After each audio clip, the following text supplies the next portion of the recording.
good evening. I'm Melisa Idris. Welcome to Consider This. This is the show where we want you to consider and then reconsider what you know of the news of the day. My guest on the show today is Dr. P. Ramasamy, who is the former Penang Deputy Chief Minister, a post that he held for 15 years. That's 3 terms from 2008 until last August. Now, he recently launched a new political party to represent the interests of Indians in Malaysia. The United for the Rights of Malaysians Party will be known as Urimai, which is short for rights in Tamil. Now, he's here today wearing the hat of chairman of the party Interim Leadership Council. Welcome to the show. Thank you so much for being with me, Prof. I appreciate you taking time and making the trip down to KL. Thank you, Melisa, for inviting me to Astro. Okay. It's a pleasure to discuss matters with you. So I'm going to jump right in and talk about this party. Sure. Why did you establish Urimai, and what were the specific issues or gaps that you wanted to address that you think existing political parties in the system are not addressing for ethnic Indians? Thank you very much, Melissa. I think this is a very pertinent question. I think I have addressed a question like this in, I think, 1 or 2 forums lately. The reason we decided to form a new party is because of a lacuna. That means there's a gap in political representation of Indians in this country. And I've been in DAP for 18 years, and for 15 years I held the position of a Deputy Chief Minister in Penang. Penang. And 18 years back, I thought the DAP was a party I should join, and because I think that time they were in the opposition, and then I saw them fighting for the rights of all Malaysians. Now I think after 18 years, I think DAP is a different party now. It's called a multiracial party. And I don't think DAP is any different from PKR, which is also a multiracial party, headed by President and who is a former present Prime Minister, Datuk Seri Anwar Ibrahim. So I think why I formed this party is because the multiracial parties, I think they are in the name, and you don't see the kind of multiracialism you saw in these parties when they were in the opposition. Today, I think they are quite comfortable in power and positions, and I think multiracialism exists in theory, but actual fact you find they do not really translate the multiracialism in terms of effective representation of what I call it of communities like Indians. Indians are basically 75% members of the working class, and they have been in this country for more than 200 years. And you find this kind of multiracialism. There's nothing wrong with multiracialism per se, but I think the way it has been put in practice in this country, you find that it doesn't really address some of the serious grievances of ethnic communities like Indians. So you say it's only in name, only in theory? Exactly, it's only in name, yeah. Prof, can I ask you about the reaction that has come out since you announced this party? There are many in Malaysia who are disillusioned with the legacy of race-based political parties. They want to move away from ethno-chauvinism. What would you say to them? Why you think there really still needs to be a new race-based party in Malaysia? Yeah, I think there were. This is one of the concerns in Malaysian politics is very much race or religion based, and there have been moves in the past to move away from that. But then I think when the entire politics of this country is race-based or religion-based, you find at times to move away from it has not been very successful. And I think the example of multiracial parties, there's nothing wrong with multiracialism, I think, but the way it has been put in practice is something, it raises a lot of questions whether this form of representation is the best form. So I'm saying that there's nothing wrong with multiracialism, but it's the way multiracialism is being translated into practice in terms of representation of certain communities like Indians, I think. Indians. So you say that the reality is you need to have an Indian-focused party to fight for Indian interests, Indian community interests. No, our focus is more on the disempowered segment of the community. Yeah, we are talking about, Yes, as I because said, it's not homogenous, the Indian community, right? It's not homogeneous, and economically you find that 75% of the community are members of the working class. Okay. And whether you're talking about ethnic parties in the past, or whether you're looking at the multiracial parties, with in reference to the two political organizations, they have not been able to address this effectively. So I gave it a lot more thought about it even before, say, a few years back. You've been thinking about this for a while. About it, yeah. And when I resigned in August this year, and many thought and many criticized that I was just a sour grapes. That because... How do you respond to that? There have been speculation that the formation of Urimai is because of your personal circumstances, the fact that you were not fielded in GE15 in this last day elections, and that you had resigned from the party. How would you respond to that? Did it influence your I decision? think this is quite natural. The minute, when I was not fielded, but I knew I won't be fielded months back. I knew about that. And then, all I asked the party before, maybe I want to serve one more term, that's all, no? And apparently the party did not accept it, and I was informed after they have made the decision. They are not fielding me. But no, that thing is really is water under the bridge now. Yeah? But people can think whatever they want to think. But the idea of forming a party to addressing the serious gaps was something that I was thinking about many years back. I'm talking about even 5 to 6 years back. There have been a number of requests for me to form an Indian-based party to focus on the grievances of Indian community, especially the underclass. Underclass. So I have been thinking about it, and in fact I have been discussing with some of my friends and so on and so forth. But I think the decision actually to leave DAP was not because I was dropped. See, I don't have to leave the party. If I have remained the party, I would have been a Datu Sri now. Who knows that I might be even given a post in a JLC. Oh, that's a whole other conversation to have. So I'm not the least concerned. I'm not interested in all these awards and so on. These things, but I felt I had duty towards Indian community, not so much as an ethnic community, but more in class terms. Class terms. So the party we are going to register is an open membership. To all races. Yeah, it's all races, but it's Indian based. It's not the multiracial we are talking about. It's a multiracialism that in been practiced. We want to avoid that. We want to avoid falling into the same entrapment. And so I think we are talking about, call it Urimai in Tamil. Basically, it's the rights. It's nothing pertains to a particular ethnic community. It will be Indian based. It will be Indian focused, but that focus is on a particular segment of the Indian society. You're talking about the working class and the underclass.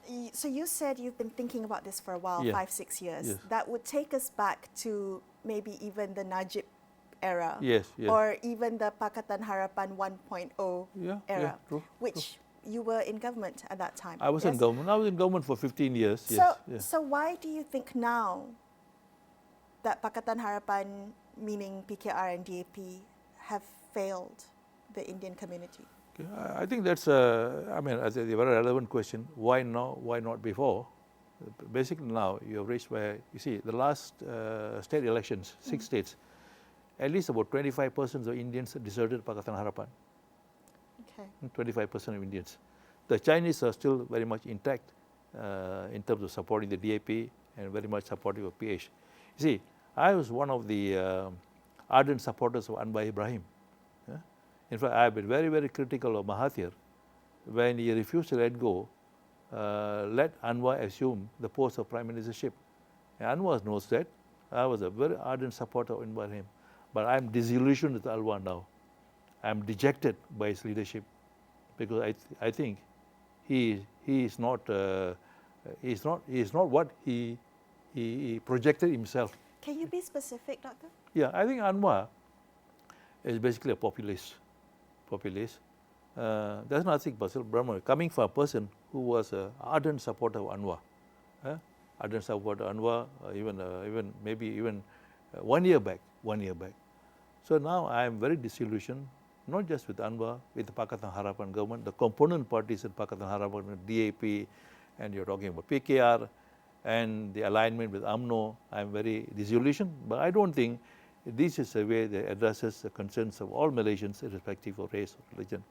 And you can understand why today the popular Malay support has gone to PAS and Bersatu. In fact, Anwar has no Malay support at all. No Malay support. PKR is just another party that pretends to be UMNO. And the only party that has the loyalty of the Chinese and to some extent Indians is the DAP. You see, I consider DAP has already reached a particular situation in society where they can't do much for the non-Malays. And the only basis for the Chinese to support the DAP is because they believe that DAP is a bulwark against PAS. They fear that PAS, so they build. But I don't think DAP can actually protect the non-Malays as such, because they can't at the moment.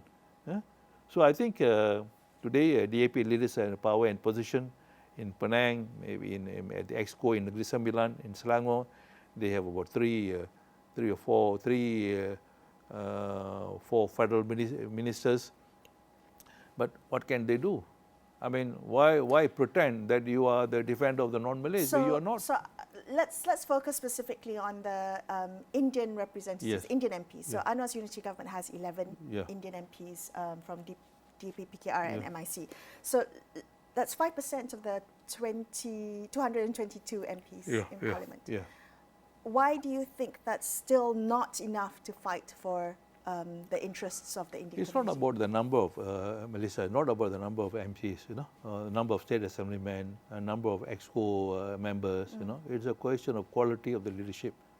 You see, I don't find any Indian leaders, either the MPs or state assemblymen or members of the EXCO, actually voicing the concerns of Indians, because the minute they are in power, I think they have to, I suppose, toe the line, so to speak. So I don't think they're raising issues that are very pertinent to the Indian community. See, but in January, I raised the issue of civil service appointments. There was a hue and cry. I remember. I mean, I have raised this so many times in the past. I was basically saying is that 90% are Malays. What is the problem if they can actually increase the non-Malay intake in the civil service? And the way they projected is, I'm asking to break the domination of the Malays. I never said those things, And Anwar was upset with me.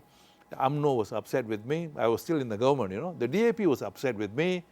And it is at that particular period in time, I think the DAP decided that I should be removed. So how would a new party, which you say is going to be independent, right? Yes. So not aligned to any coalition.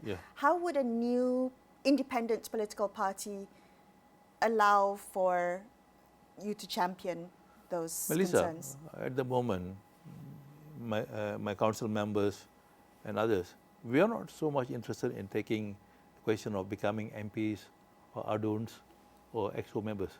Basically, we want to establish a base with the Indian community, in particular the working class. And that's the most important. We have to build the strength. And we want to be independent of Pakatan Harapan. We want to be independent of PN. But still, I have friends in PN. I mean, I still might even have friends in Pakatan Harapan, although they may not be agreeable to some of my views. But I want to build a base. That's what I was saying. Now, we have applied for registration Okay. to RS, and I think it will take time. I don't know when they will approve the registration, but at the same time, I want to start this party as a movement first. Okay. As a movement where we will go from state to state, from town to town, from kampong to kampong, to actually tell what the party stands for. Okay. The other thing is that the concern that has been raised Yes. is that there are so many other Indian political Yes. parties. There's talk about, I think, a new Indian-based political party might be set up sometime later this month. How do you respond to the fact that it's a really, that there's potential fragmentation of what is already such a small voter base? I know you say you're not thinking about the votes at this point in time, but the point of a political party is representation in politics, representation in the halls of power, right? How do you address that? Yeah, I think this question has been, one of the reasons is the Indian community is heterogeneous, community is divided and all these things. But I have actually addressed all these issues in my writing. Daily I write on these things. In fact, I even wrote an article saying, is it a crime to form Urimai? See, fundamentally, it's my constitutional right. It's a constitutional right of me and members to form a political party, the right to associate. Yes, a right to association, yeah. I mean, we have a number of Indian political parties. Can you name one effective political Indian party? Can you name me? None. I'm not bad-mouthing them. I don't even say anything about them. The only party that comes to mind is MIC. I think MIC is weak now. I know some of them are my friends, this big. So the question is, you might have many parties, you might have these leaders and so on. But my question is there any political party in this country, forget about Urimai at the moment, that they can actually voice out and articulate on the concerns of the Indian community without fear or favor? So what insights or lessons would you take from as you claim, their failures, their shortcomings? What would you learn from their experiences and avoid this time, avoid those pitfalls? Yes. Most important thing, I think, if you want to create a political party or political movement, I think the support must be there. The base must be there. You cannot join just a coalition just because you think that you will get the support. And then, and once you join a coalition, and then if you don't get the support, then you will actually exist as far as the coalition leaders allow you to exist. So today, I think the problem with the Indian leadership in this country is basically, I think many of them are dependent on the leaders in the coalition political parties. And my question is, to what extent they have the grassroots support? I really wonder what extent. This is a problem. I think even when you're talking about UMNO, I mean, does UMNO has grassroots supports? Do the Malays support UMNO? Do the Indians? What about Indian support for MIC? What about the Indian support for other Indian-based political parties? So I think the minute you're divorced from the rank and file, that the problems are. Then you become dependent on the coalition leaders, whether they're this is something that we want to avoid. Okay. We want to build a base. We want to go down right to the rank and file, and we want to make sure that Urimai is accepted by the rank and file. And today, I think we launched the party last week in Kuala Lumpur, and we are going to launch it in Selangor. Okay. And we thought we get over 400 over participants at the launch. So the reception so far seems good. Okay. But I can't say any further until for the rest of the country, yes, right? Yes. How are you going to get this grassroots support? What key policies or issues will you be intending to prioritize or to ensure that Thanks, you Melisa. get support? Melisa, I'm not a newborn baby in politics. There are long-standing issues. Yes, I have been in politics. See, even when I was a professor in UKM, the minute I came into this country, came back after my studies in 1981. I started my work with the working class Indians, non-Indians, and so on and so forth. And I retired from UKM in 2005, 2005. And the same year I joined the DAP. So I was from 1981 until 2005, I was not involved in party politics, but I was involved in the larger politics. Politics is not just party politics. No? I was involved in the struggle of the working class, the peasants, and so on and so forth. So 2005, I joined the DAP. I was 2 years in Singapore and came back, and then I was invited by the DAP to contest the Pakatan parliamentary seat. No? So you have all this experience. Yeah, and mean, what would how would you funnel that experience into crafting policies that will benefit the Indian community? Okay, just one more thing. Ramasamy is not an unknown name in Malaysia or in the Indian community. No, I think you remember I lost this defamation case with Zakir Naik. That's right, and you crowdfunded. Yeah, I'm not a. Was it 1.5 million? Yeah, I'm not a rich. I'm not a rich politician, by the way, and I had no other way except to go for crowdfunding, and I raised the money within 6 days, 1.52 million, which we have already paid the lawyers. So I think that is also an indication. I think many, how I was not sure that I would get that kind of a support. It's not just about the money; it's about the support that I got. No, and but the party formation of the party was decided long before that. Okay, yeah. So when you say that the name Ramasamy is not unfamiliar to many in Malaysia, how are you going to ensure that Urimai is going to be the leadership of Urimai is going to be representative of the diverse Indian community, and it doesn't become an extension of the personality politics that we see entrenched in Malaysia? You cannot avoid personality politics. Melisa, I'm 74 years old now. I hope to be active for another 10 or 15 years, hopefully, if my health is fine. And I have my other friends and leaders who will come in. So I think it's a question of staying there sometimes and doing this public service, which I think. So I'm not, but at the same time, it should not be personality driven. But you need a personality at some point to galvanize, to move. I think whether I like it or not, I think my role has been an important factor in terms of pushing this new formation. But I have other friends who will be coming in, and I think there's been quite a tremendous support that is coming in. Okay. But ultimately, I always say this: is better to fail, better to try and fail rather than fail without trying. And I believe that I think you have to put in a lot of work. You have to be with the people, and you have to take up the issues. And today, as I was traveling from Penang to Colombo, I already had 3-4 issues coming to me. Okay, so in the couple of minutes that we have left, I want to know, how would you deem it a success, this movement, this political party, Urimai? What would you say? You can sit back and say, oh, I think we've been successful in our objectives, and not be like the other parties who started out as one thing and then, 18 years later becomes something else. The biggest mistake the other political parties, whether the Indian political parties or others, you have to study it as a movement, not just straight away jump into a political party. And I am actually giving the space.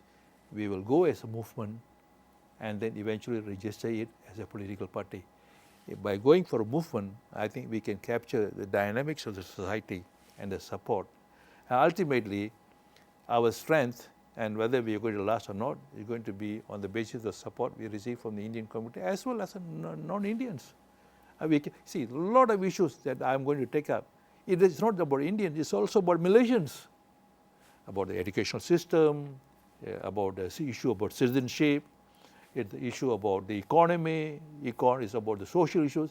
This actually spans the entire the entire society, Malays, Chinese and Indians. I cannot do, a resolution of the Indian problem also expects support from the non-Indians, Malays, Chinese and all. So I don't have that very narrow, myopic view of political representation, because I think the leadership is and I have, in fact, I had some discussion with even Hamza, Dr. Sri Hamza Zainuddin on these issues and everything. And we were asking about, what kind of Indian representation, what is the agenda for PN for Indians and so on and so forth. And suddenly people say, hey, Ramasamy is joining PN. So I think I'm open. We are going to be independent, and then we will make a decision at the critical juncture.